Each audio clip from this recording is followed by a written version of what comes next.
gelmen gözüne Dayanğı vermen sözüne Diyenden öyin uzayma Mehrivanım kememecim Kudülün bilin yatır ya Okusudan anlatır ya Şeydi ömrünü geçir ya Kovanlarım kememecim Ömrümün gövher yelladı Malayım nurana yüzü Derde derman aydan sözü Mehrivanım kememecim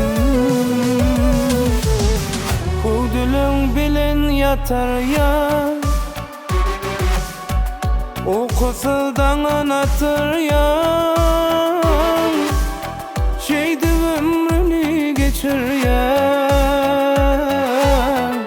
Kovanlarım kememecim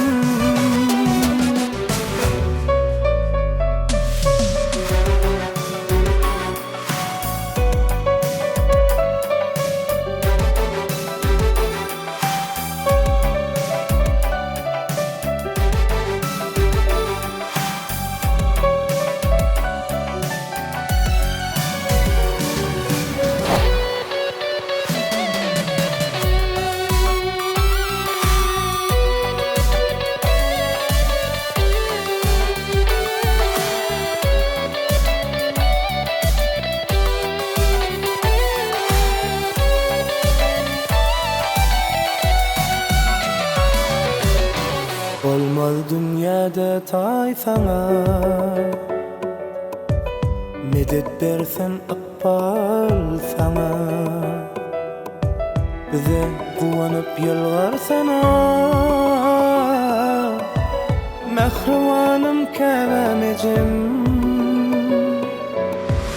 Hudülün bilin yatır ya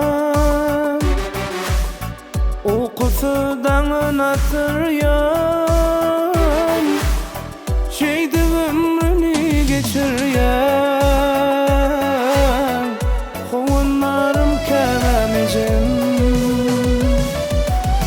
Şeydi ömrünü geçir ya Mehrivanım kememecim